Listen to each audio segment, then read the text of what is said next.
Hello അസ്സാം വലൈക്കും welcome back. രാവിലത്തെ മോർണിംഗ് റൂട്ടീനൊക്കെ കഴിഞ്ഞതിന് ശേഷം ഞാൻ കിച്ചണിലെത്തിയിട്ടുണ്ട്. ഈ വിൻഡോ ഒക്കെ ഒന്ന് തുറന്നിടട്ടെ, നല്ലൊരു ഫ്രഷ് എയറൊക്കെ കിട്ടാൻ വേണ്ടിയിട്ട്.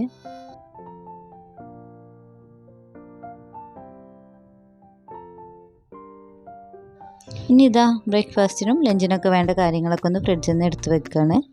അപ്പോൾ നമ്മൾ തലേന്ന് തന്നെ പ്ലാൻ ചെയ്ത് വെച്ചാൽ നമുക്കെല്ലാം പെട്ടെന്ന് തന്നെ റെഡിയാക്കി എടുക്കാം.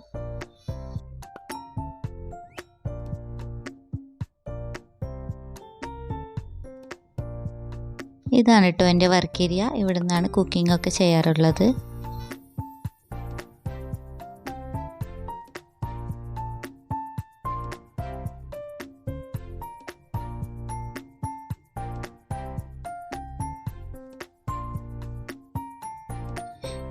ഇന്ന് ബ്രേക്ക്ഫാസ്റ്റിന് ദോശയാണ്. അതിന് വേണ്ടിയിട്ടുള്ള അരി തലേന്ന് കുതിർത്ത് വെച്ചിട്ടുണ്ടായിരുന്നു. ഇനി അതൊന്ന് കഴുകിയെടുക്കുകയാണ്. അരി അരച്ചെടുത്തിട്ടുണ്ട്. ഇനി ഈ ജാറിലോട്ട് തന്നെ വെള്ളവും അരിപ്പൊടിയും തേങ്ങയും കൂടി ഒന്ന് അരച്ചെടുത്താൽ മാവ് റെഡിയായി.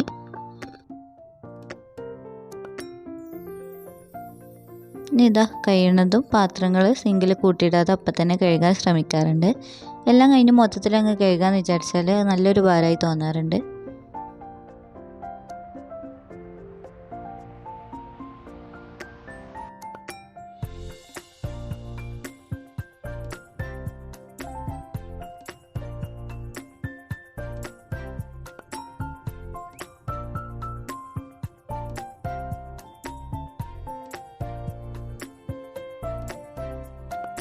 ഈ ദോശയൊക്കെ ഒന്ന് ചുട്ടെടുക്കുകയാണ്.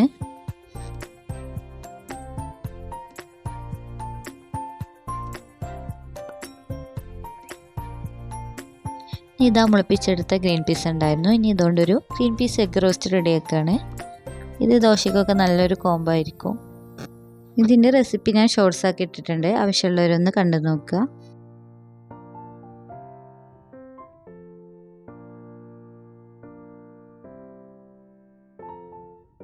പിന്നെ അതാ സ്റ്റൗവിലും കൗണ്ടർ ടോപ്പിലൊക്കെ ആയത് അപ്പം തന്നെ അങ്ങോട്ട് ക്ലീൻ ആക്കി എടുത്താൽ പിന്നെ ഒരു ഡീപ്പ് ക്ലീനിങ് ചെയ്യേണ്ട ആവശ്യം വരില്ല.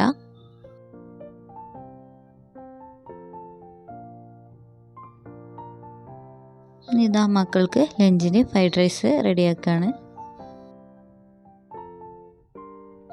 ബസ്മതി റൈസാണ് ഇവിടെ എടുത്തിട്ടുള്ളത്.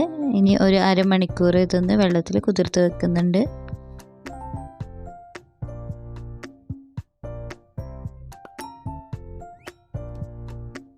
ഇനി ഇതാ അരി വേവിക്കാൻ വെച്ചിട്ടുണ്ടായിരുന്നു. ഏകദേശം ഒന്ന് റെഡി ആയി വന്നിട്ടുണ്ട്. ഇനി ഇതിലേക്കുള്ള വെജീസും കൂടെ ഒന്ന് റെഡിയാക്കി എടുക്കാനുണ്ട്. ഇനി ഇതാ ഒരു പാൻ എടുത്തിട്ടുണ്ട്. അതൊന്ന് ചൂടായി വരുമ്പോൾ ഓയിൽ ഒഴിച്ചെടുക്കുക. എന്നിട്ട് ജിഞ്ചർ ഗാർലിക് പേസ്റ്റ് ചേർത്തിട്ട് ഒന്ന് റോസ് സ്മെല്ല് പോകും വരെ ഒന്ന് വഴറ്റിയെടുക്കുക. ശേഷം ചെറുതായി കട്ട് ചെയ്ത ബീൻസ് ക്യാരറ്റും കൂടെ ചേർത്ത് കൊടുക്കുന്നുണ്ട്. ഇനി എല്ലാം കൂടെ ഒന്ന് നന്നായിട്ട് വഴറ്റിയെടുക്കുക.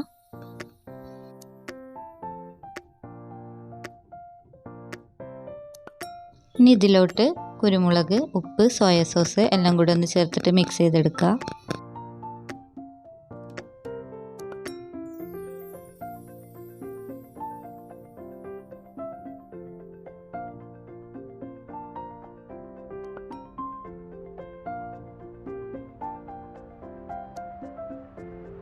ഇനി ഇതിലോട്ടൊരു മുട്ടയും കൂടെ പൊട്ടിച്ചൊഴിച്ച് മിക്സ് ചെയ്തെടുക്കുക.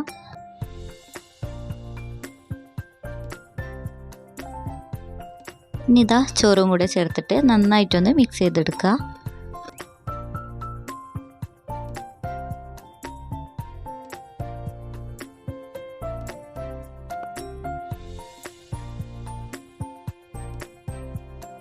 ഇനി ഇതാ ലഞ്ച് ബോക്സ് ഒക്കെ ഒന്ന് റെഡിയാക്കി എടുക്കട്ടെ. കുറച്ചധികം തന്നെ ആക്കുന്നുണ്ട്. ഇങ്ങനെ എന്തെങ്കിലും സ്പെഷ്യൽ ആയാൽ അവർ നന്നായിട്ട് കഴിച്ചോളും.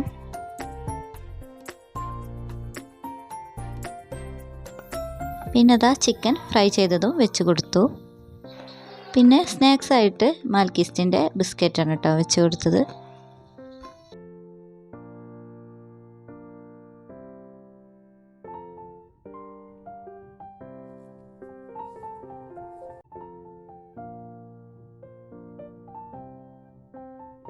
ഇതാ മക്കൾ സ്കൂളിലൊക്കെ പോകാൻ റെഡി ആയിട്ടുണ്ട്.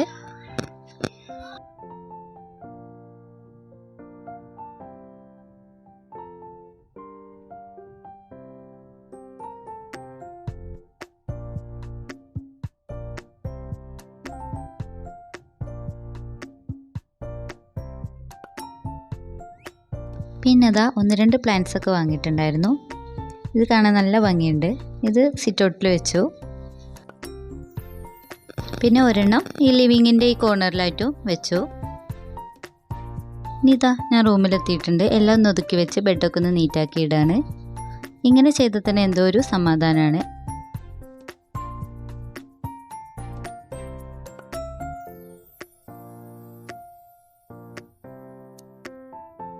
ഇനി ഇതാ വീണ്ടും ഞാൻ കിച്ചണിലെത്തിയിട്ടുണ്ട്. ഈ ചോറൊക്കെ ഒന്ന് റെഡിയാക്കി എടുക്കണം. ചോറിനുള്ള വെള്ളം വെച്ചിട്ടുണ്ട്.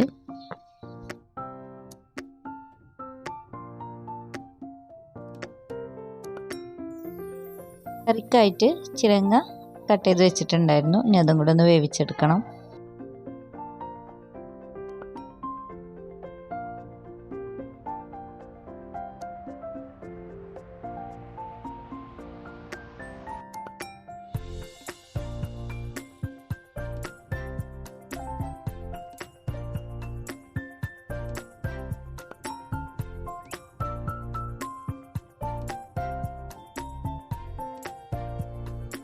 പിന്നെ അതാ വെള്ളം ചൂടായി വന്നപ്പോൾ അരിയും കൂടെ ഇട്ട് കൊടുത്തു.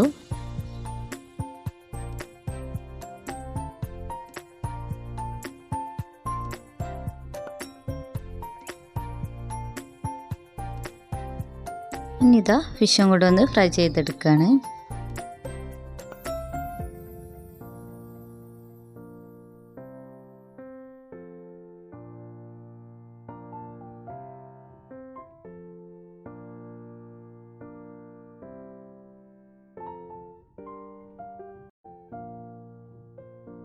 ഇനി ഇതാ ചോറൊക്കെ ഒന്ന് നന്നായിട്ട് തിളച്ച് വന്നിട്ടുണ്ട്. ഇനി റൈസ് കുക്കറിൽ അങ്ങോട്ട് ഇറക്കി വെച്ചു.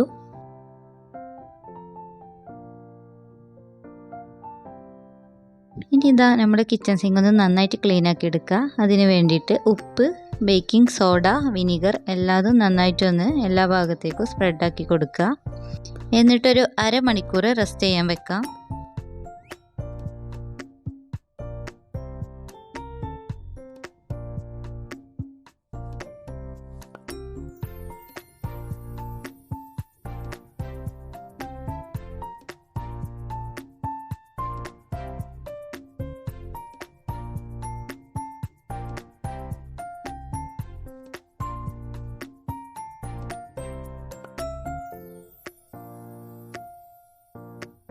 ഇതാ ഫ്ലോറൊക്കെ ഒന്ന് അടിച്ചു വാരിയിട്ടു.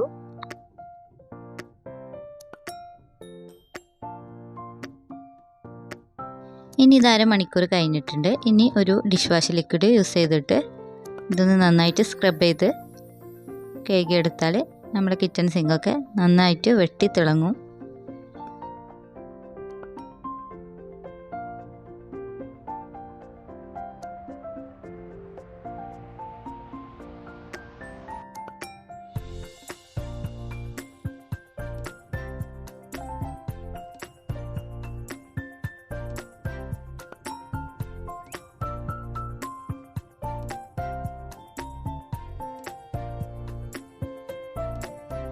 ഇതുപോലൊരു ബ്രഷ് എടുത്തിട്ട് നമുക്ക് ഇതിലുള്ള ഈ ബാസ്ക്കറ്റും ഇതിൻ്റെ അരികൊക്കെ ഒന്ന് നന്നായിട്ട് വൃത്തിയാക്കി എടുക്കാം.